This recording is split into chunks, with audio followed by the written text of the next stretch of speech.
Раннее летнее утро. Жители и гости столицы неспешно собираются на берегу прозрачного, умиротворенного моря. Здесь же, в Сухумской бухте, группа ученых из международной абхазо-российской подводной археологической экспедиции приступают к изучению морского дна, на котором ранее были обнаружены фрагменты древних сооружений, предположительно позднеантичного или средневекового периода. Изучаем достаточно интересный объект. Он находится возле устья реки Беследка, Басла. Это затопленные сооружения. Как мы предполагаем, они могут относиться к античному или средневековому периоду. Глубина объектов, которые вот находятся в море позади меня, они располагаются на глубине порядка 2,5 метров.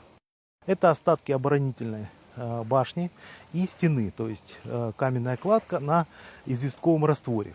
Работа экспедиции под совместным руководством Виктора Лебединского и директора Абхазского государственного музея Аркадия Джопуа продолжается вот уж несколько лет кряду. За минувшие годы удалось наработать большое количество материала, создать подводную карту местности и полноценные 3D-модели. Но, как отметил Виктор Лебединский, из-за взвеси песка и ила в воде исследования значительно усложняются. Проблема работы именно в этом месте, да и, в общем-то, вообще по побережью, это прозрачность воды. Потому что, как вы видите, слева от нас устье реки Басла, как я уже говорил, и она выносит достаточно много взвеси. Кроме того, дно здесь илисто-песчаное, с местами выходов глины. И, соответственно, при самом небольшом даже волнении видимость, в общем-то, стремится к нулю. Члены экспедиции начинают работу в самый ранний час, в 6 утра, и исследуют дно Черного моря по нескольким направлениям. Кроме того, одновременно вот вторая команда наша занимается сканированием морского дна в бухте. Современные приборы позволяют, в общем-то, достаточно подробно, четко получить изображение морского дна, четкие изображения морского дна и идентифицировать на морском дне различные объекты. То есть вплоть до, в общем-то, можно до нескольких сантиметров объект на морском дне увидеть. Соответственно, проходя вот как бы галсами, да, мы постепенно собираем мозаику вот тех данных, которые получает наш прибор, и составляем общую карту морского дна. Трепетная мечта большинства историков и археологов – мифическая и прекрасная Диоскурия. Древний город, предположительно ушедший частично под воду, согласно существующим теориям, располагался там же, где и столица Абхазии ныне. Найти следы навсегда утерянной цивилизации – в том числе одна из целей экспедиции. Традиционно считается, что именно вот в этом месте где-то, пока это еще дискуссионный вопрос, находилась древняя Диоскурия. И, в общем-то, большинство, я считаю, ученых, которые работают здесь на побережье, естественно, хотели бы знать, где она точно находилась. Вот, поэтому, собственно, мы тщательно изучаем морское дно, потому что, может быть, какая-то ее часть находилась на морском дне. Устье реки Басла, впадающей в Черное море, богато на удивительные, захватывающие дух находки. Так, еще в прошлом столетии на этом месте была обнаружена античная стела. Этот факт был упомянут в фильме «Время счастливых находок», снятом в СССР по мотивам рассказов Искандера.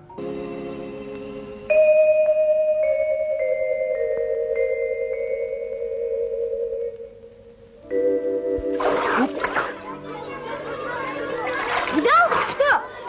Старинный камень с рисунками! Врешь! Честное слово!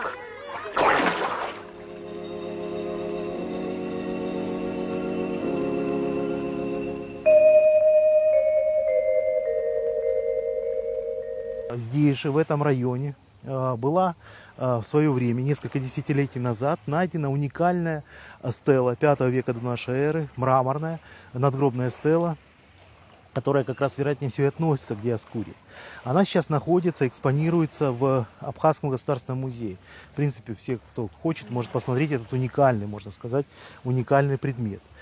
Поэтому, собственно, вот нас наиболее заинтересовал именно этот район. Совместная абхазо-российская международная подводно-археологическая экспедиция проводится не только в Сухумской бухте, но и в районе Гудауты и Нового Афона. Абхазские специалисты, Аркадий Иванович Джопов, вот директор Абхазского государственного музея, он с нами работает. И, естественно, как бы это достаточно интересное и плодотворное сотрудничество. Вот. Мы работаем не только в Сухумской бухте, мы проводим работы также в районе Гудауты, Нового Афона. Там достаточно часто в сети рыбаков попадаются амфоры. Вот. В частности, что нас больше всего привлекло, это подъем в начале нулевых годов со дна напротив, на траверзе Гудауты с глубины 48 метров, амфоры, относящиеся к 5-4 веку до нашей эры. И самое ценное, что эта амфора была поднята рыбаками, извлечена из трала и зафиксировано было, где и на какой глубине она была поднята. То есть это дало нам, скажем так, установку, где, может быть, находится затонувшее судно. Исследования будут продолжаться примерно до середины августа. И, как отметил Виктор Лебединский, вероятно, продолжатся и в следующем году. Мой коллега погружается для того, чтобы сделать план, то есть зафиксировать эти объекты на морском дне и взять образцы вот этого раствора для того, чтобы можно было более точно датировать этот объект. Кроме того, мы попытаемся обнаружить керамику, потому что керамика хороший датирующий материал. Здесь необходимо провести раскопки, но условия очень затруднительные. Вот сейчас мы планируем и надеюсь, что, может быть, в следующем году мы начнем хотя бы здесь шурфовку в этом районе, чтобы уйти в нижние слои. Помимо останков древних сооружений, предположительно башни, на морском дне ученым удалось обнаружить еще множество по-настоящему интересных находок. Вот, как я уже говорил, остатки башни и стены – это не единственный объект. Рядом находятся еще достаточно большие глыбы вот этого же сооружения, отколотые в результате штормов. В прошлом году мы зафиксировали выходы кладки, которая отстоит от основных сооружений еще порядка на 100-110 метров. То есть это говорит о том, что, возможно, то, что мы видим, это только часть, а под песком, под грунтом есть еще сооружения. Коллега Виктора Лебединского, старший научный сотрудник Института перспективных исследований Севастопольского госуниверситета Василий Петровский, погрузился под воду примерно в 8 часов утра и спустя не менее получаса резюмировал. Видимость сегодня, к сожалению, подвела. Сегодня видимость очень плохая. Вот. Порядка 30, наверное, сантиметров. То есть от моих глаз я вижу только вдаль на 30 сантиметров. Вот. Поэтому серьезной работы при такой видимости нет. Мы сюда каждый день выезжаем, смотрим, как только видимость улучшается. Снимаем это все. Попробуем выявить структуру кладки этой башни. Ну, или оборонительной стены. Мы пока не знаем, что это такое. По форме напоминает башню. Вот. И структуру кладки постараемся сравнить уже с найденными на берегу аналогичными строениями, постройками. И примерно по кладке будем знать, к какому периоду хотя бы это относится. Ну а там уже дальнейшие раскопки, конечно, нужно расчищать, углубляться, делать шурфы. Однако исследователи не унывают. Работы сегодня обязательно продолжатся. Мы предварительно эту акваторию проходим на лодочке с помощью гидролокатора бокового обзора. Он нам показывает некие объекты на дне. Вот. Но это акустический сигнал, он дает, что там объект есть. То есть дальше нужны глаза водолаза, который уже посмотрит сам, что это такое. Таких объектов у нас много.